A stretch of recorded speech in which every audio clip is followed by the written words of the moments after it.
Ladies and gentlemen, welcome into my official NFL Week number 13 picks and predictions, where I predict the score of every NFL Week number 13 matchup. And guys, the Buffalo Bills playing on Thursday again. They will be traveling to New England, who is also playing on Thursday right now. Buffalo coming off that surprisingly close win versus Detroit.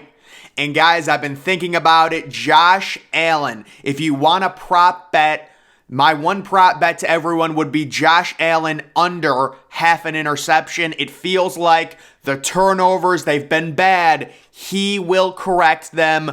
Thursday night game against Bill Belichick. It's a tough spot, but I do see value in Buffalo being only 5-point favorites. When you compare both of these offenses, Buffalo's is so much better than New England's. It feels like everyone is down on the Bills right now. They're not living up to expectations. They're playing these close games. This is a game for Buffalo to really flex themselves. They are better than New England. I think they're around 10 points better on the road. Again, Josh Allen, he knows he needs to be cleaner. He needs to be safer with the football. No interceptions this game for Josh Allen. That's my bold prediction. And I do think Buffalo covers the spread on the road against a New England team whose offense I still do not trust at all, even after the Mac Jones mini offensive explosion in Minnesota. Moving to the 1 o'clock slate, we've got a nice little NFC-AFC matchup. It's Pittsburgh traveling to Atlanta.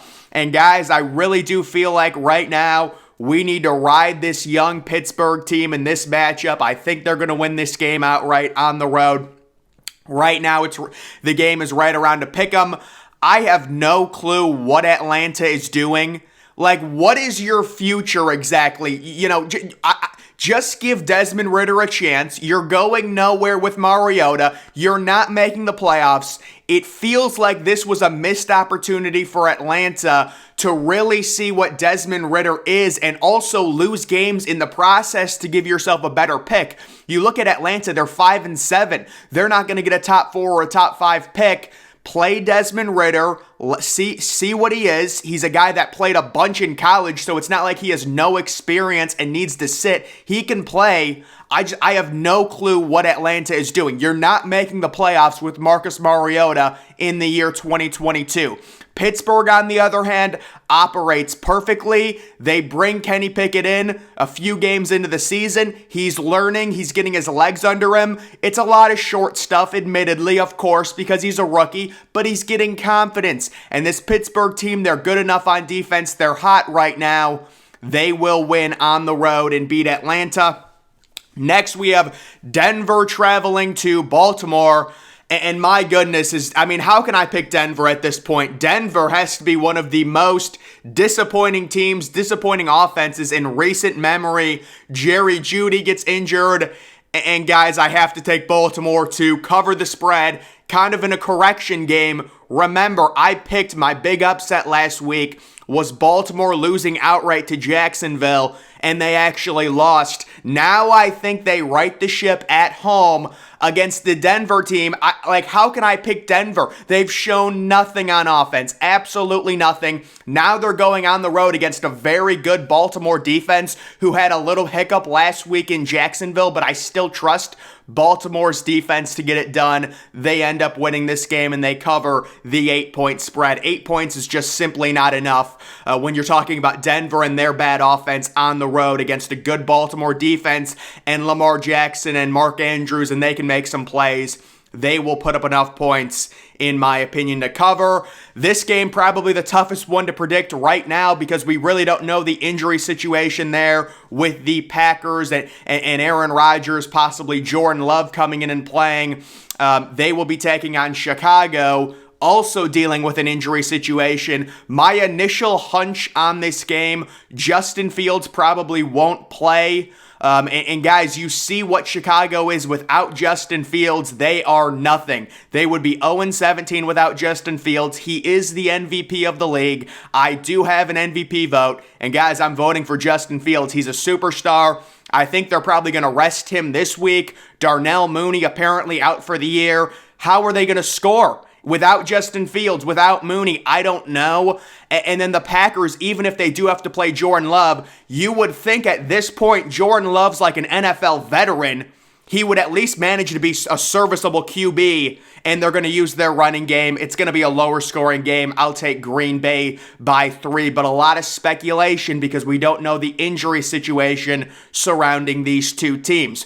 Next, we've got another nice AFC-NFC matchup, higher scoring game, I'm sure. It's Jacksonville traveling to Detroit, and guys, this reminds me of the Pittsburgh-Atlanta game. Sometimes you just got to roll with the hot team. Roll with Jacksonville on the road. Trevor Lawrence knows now this time of year is when narratives get written. He's going to have a really hot finish to the year, and he will be declared by the media as a franchise quarterback because I think he's going to play really well to end this year. This is a great situation for Trevor Lawrence in a dome against a bad defense. He's going to break out 3 passing touchdowns, take the over on his touchdown prop if it's 2.5, which I'm guessing it will be. He's going to be great in this game. And then Detroit, maybe Jameson Williams comes back, although they said that's a long shot this week. They do have a good young team. They played Buffalo really tough. I said they would.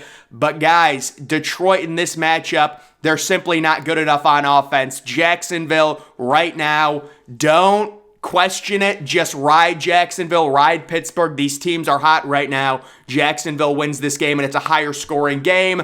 Now we have the Browns and Deshaun Watson returning, traveling to Houston. The Browns are a touchdown favorite. This is definitely speculation. We do not know if Deshaun Watson's going to be really rusty or maybe he'll be ready. We don't know. But guys, what we do know, the Cleveland Browns, even without Deshaun Watson, had a top 5 offense in terms of yards per game. Nick Chubb, Amari Cooper's been amazing. He's a pro's pro. Donovan Peoples-Jones isn't bad. Kareem Hunt, that offensive line. We'll see how rusty Deshaun Watson is. But guys, Houston, they want to tank. They want to lose. They can't cover any spreads.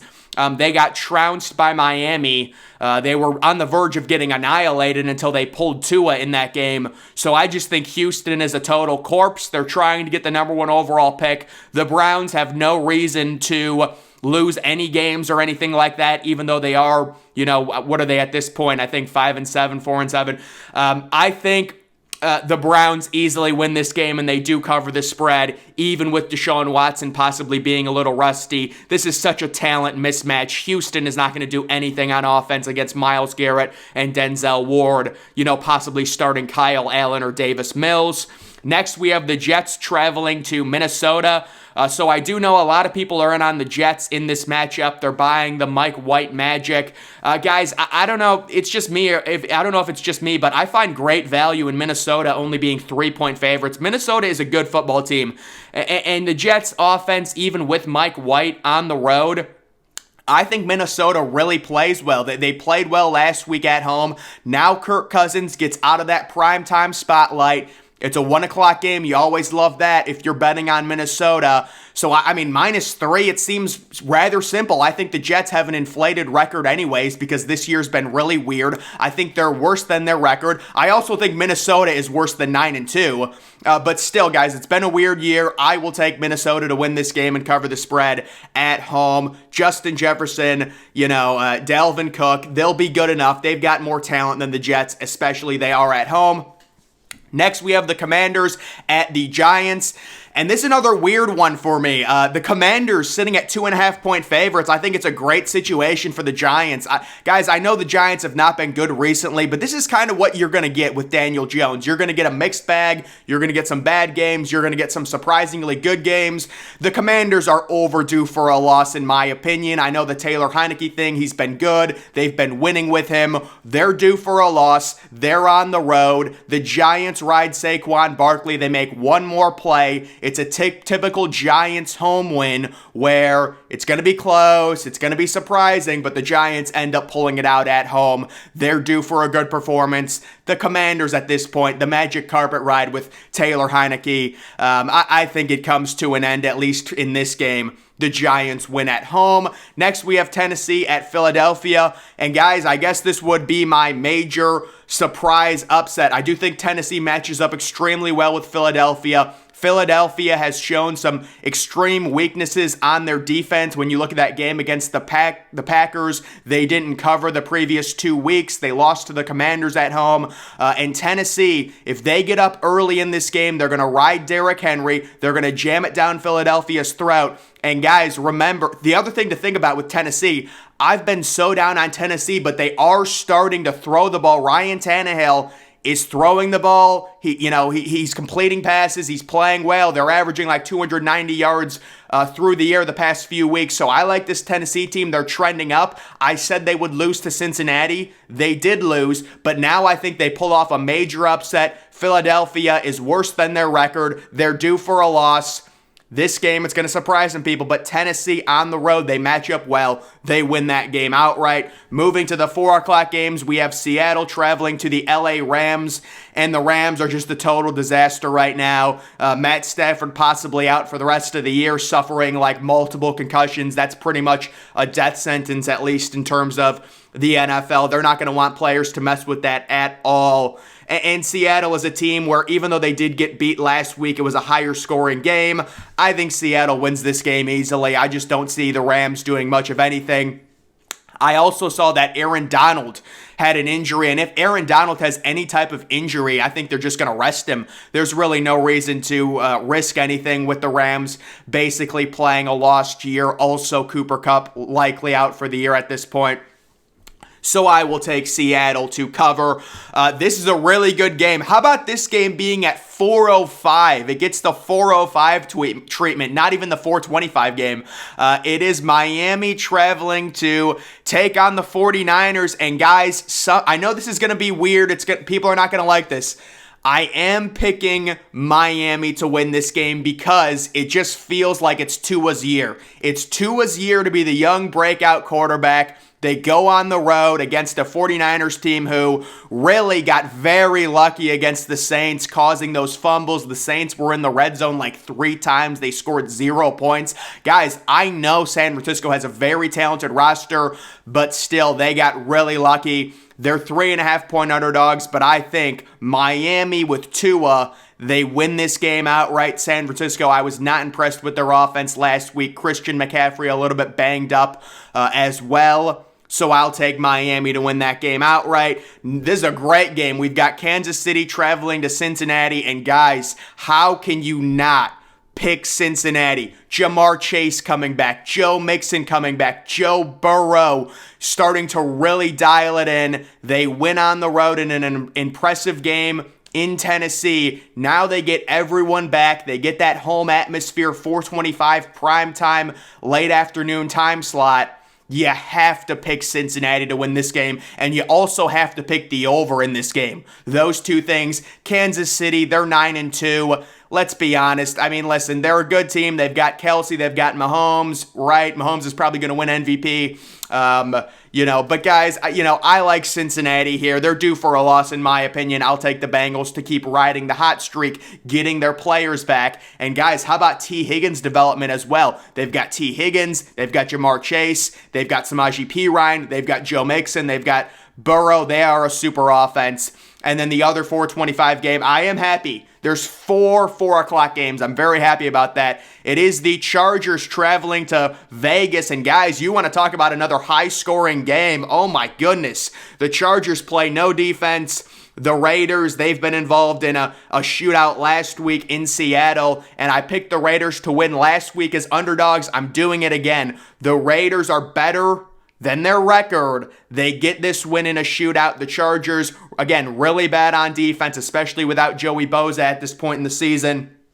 Justin Herbert is really finding his stride. They won last week on the 2-point conversion. It was great. They're not going to win this week. The Raiders are great value, 2-point home underdogs. They win that game outright. And then the Sunday Night Football game, there was speculation that this was going to get flexed out, but it will stay, and it is Indianapolis traveling to Dallas. Indianapolis coming off that disappointing home loss against Pittsburgh.